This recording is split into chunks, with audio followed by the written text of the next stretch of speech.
absolutely. To me, like, we love baseball, obviously, Right. because we've talked about it all our lives, right? I consider baseball to be the most like life. Okay. Stanton hit 2 home runs, by the way. Did he find? He Okay, hit 2 home runs today. that's great, Yeah. man. That's great They won because 4. like that's great. Like, well, last night they won 4-0 also. So today they won Yeah. 4-0. Yeah, That's they won. awesome. That's Yeah. awesome. And they could have easily won Yeah, the yeah. first game and they just lost because they got outpitched. But that's great, man. They're on some streak, and I'm glad Stanton's waking up a little bit. He'll pull up. Anyway, as you finish. So what I was saying was, we've had many a conversation about this, but exactly what you were saying before about you against life, it's you against the world. Baseball's kind of like that because what's happening? You step up at bat. It's you against a defense, right? You're one, and it's really at that moment, it's really 9 against 1. It's you again, right? It is. So it's kind of representative. It represents what life is when it's coming at you. Sometimes you can. Oh, I'm sorry. Go ahead. It's a team game full of individual challenges. Right. Right. And life is like that because, like what we're trying to do, we mentioned this a lot in our conversations, but in a lot of maybe the shows, but definitely in our past shows, that your support system means everything. Yeah. A positive support system that pushes you will carry you to the next level, and you'll do well.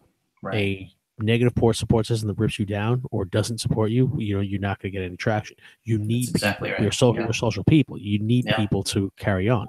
You need social proof. Otherwise, without social proof is everything. Without social proof, you're nothing. And it's something. It's a phenomenon that you need. No matter what if you get stoned to death because people don't fucking like you because you're a dick, it doesn't matter what you know. It's useless. It's irrelevant because nobody's gonna listen to you anyway. Right. Exactly. So fucking. Where was I going with that?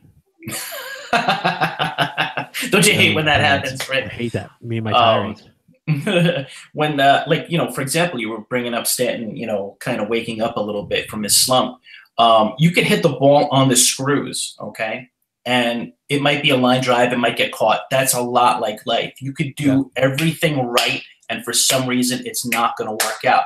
But you keep doing the right thing, okay? Stanton keeps doing the right thing, keeps the technique, the drive, or the motion of his swing. If it's correct, it'll eventually work out. If you continue to do the right thing, if you continue to take the right approach, you're going to get ahead because it's bound to happen. Because more often than not, it's going to work out for you.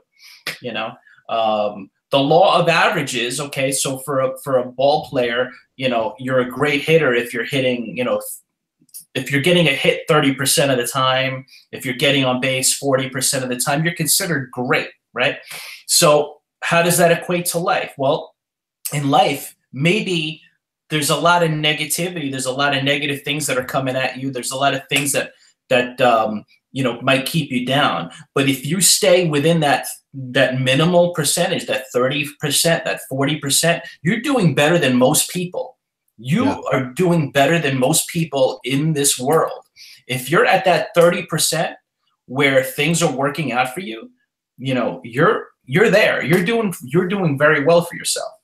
I made Scotty a guarantee, and this is kind of considering how hard it is to get that social proof and to get for people to raise you on up. Right. But I think this is a pretty solid guarantee. They say that 86% of all books fail. Like the way that you bring up music, bring things back to music all the time, I'll bring it up to either sports or writing, because those are the things I know. Right. But they say that 86% of all books fail.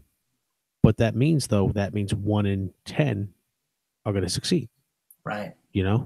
Right. We have 3 books out right now, and they're pretty good, but they're, hard to get people to pay attention, Right.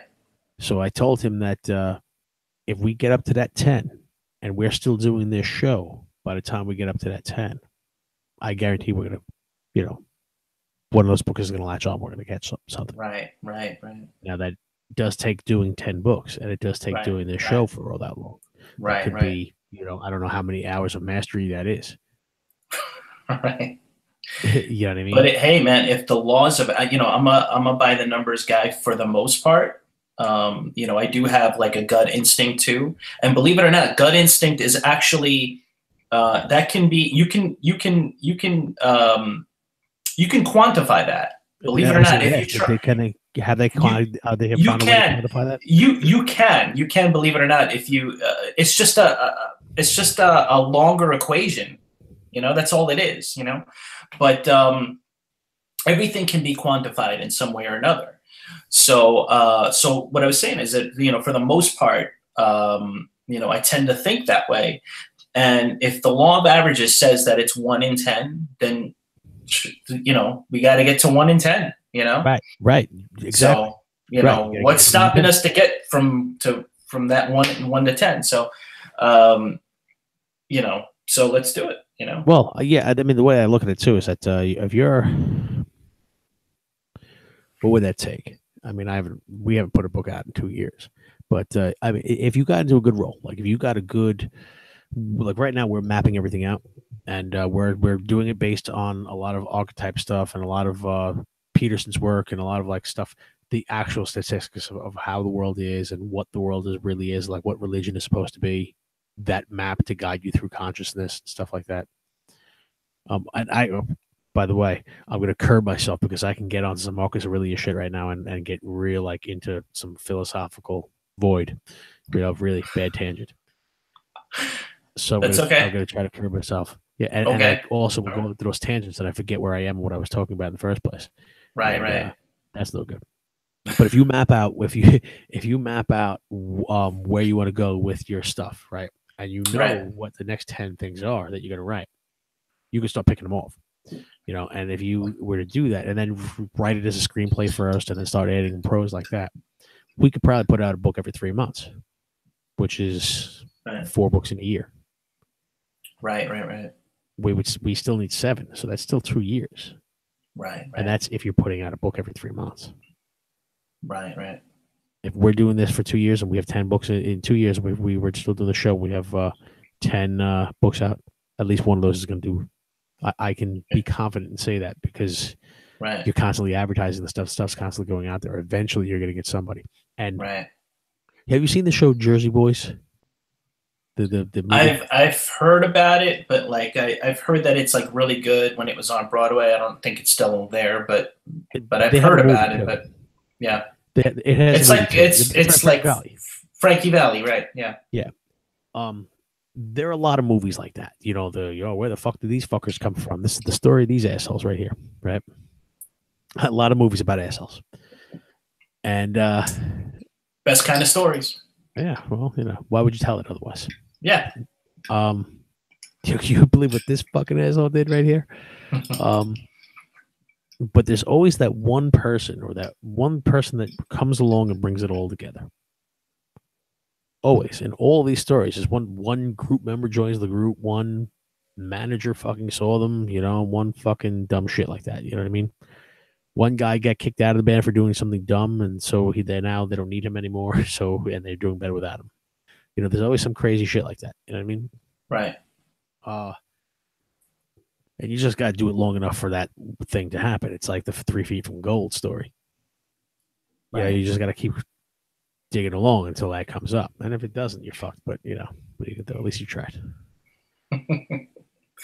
Do you have do you have some stories in your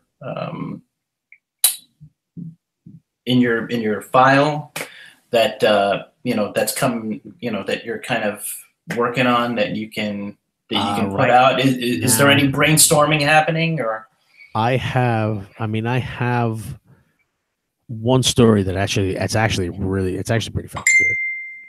Right. I have one story that's good that's already done.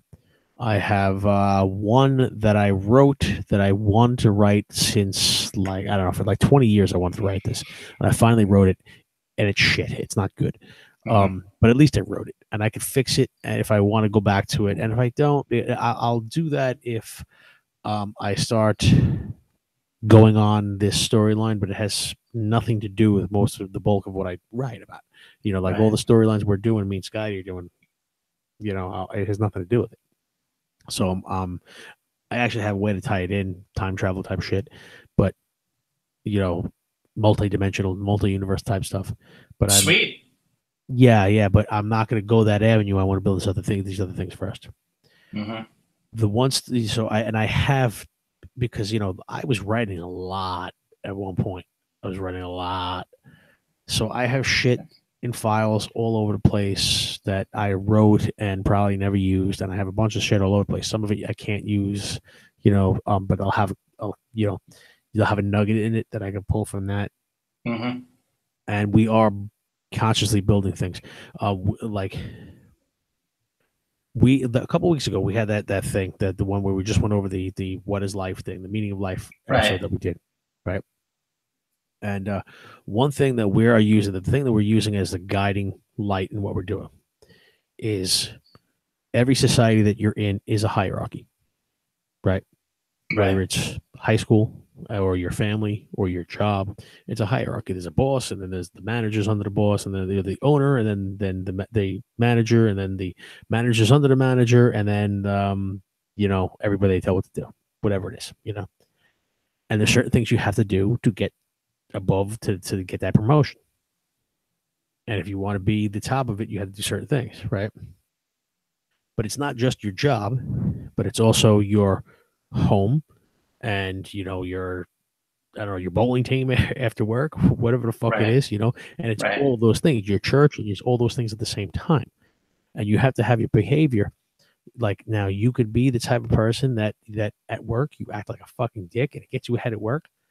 But in these other areas, nobody wants to be around you, so it drops you down in the hierarchy. You know what it is? And the goal is to have your behavior consistently raise you on all of them at the same time. Right. And that's what that religion is. There's a balance happening, and it's like, you know, so that's kind of quantifiable too, because if you're a 10 here and you're a 2 here, then you're just a 6, right?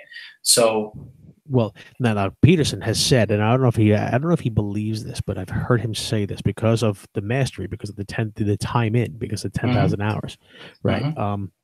That most people are about a 6 or 7, because to get, again, if you're making a lot of money, you have to work a lot of hours to do that. But if you're working a lot of hours to make a lot of money, that means you're neglecting other parts of your life. You can't live a balanced life doing that. Right. And so if you know, like, if everything is about living a balanced life, then you only have enough time to put into everything to make everything a 6. Right. Unless you only do one thing, and your whole life is about that one thing that you're passionate about, and then you put the 10,000 hours in because it's all you ever do. Right. You know, but that's the price you pay, is you give up everything else. It makes sense, because if you take into account the entire universe, man, everything around you, and that means every single little thing, like the entire universe being what it is, then you magnify it down and you say, okay, well, here's a certain group of people, and let's say that's another type of universe, and then there's you, the individual. This is another type of universe. Everything that's going on in your world is your universe, right? All of those things have something in common. Just like with baseball, let's go back to baseball. When all of the teams, right, which are like 30 teams, right, or 32 teams, I don't remember anymore. It's like 32 teams or 30 teams. When they're all playing, so at the end of the year, 50% of the games are won. 50% of the games are lost. That's how it works. Doesn't matter who the juggernaut team that wins the entire thing, or that wins 115 games that year, or whatever. That means somebody else lost something, you know, similar to that. Who's, you know, as good as this team is, there's a team that's in the shitter in that same. That's how it works. Right. So now in your life, your individual life, there has to be something kind of like that in your life, where you've got something way up here that you're doing on a level that is in that, you know, 99th percentile or whatever it is. And then at the same time, there's something that you need help in. There's something that just isn't quite right, that you have to get in order, and that you need help in, and that you haven't been working out with. And, you know, it's that mirror image of that thing, you know. And of course, you know, it depends on how you're looking at it, but But it stands to reason that how you look at your life is the relative it's all relative, and that's the important part, is how you see yourself. So not to get all philosophical, all right? Not to get philosophical about that, but it starts with you. That's actually okay, because this is where this show is going, and right. I kind of appreciate that. I was actually just thinking, we've used one topic. I think we've been on for probably at least a half an hour now already. There you go. Topic. There you go. It led into some good stuff, some good conversation. I don't mind it. And we can do that because this is genuine. That's what happens when something's genuine. All you need is one topic. Incongruence.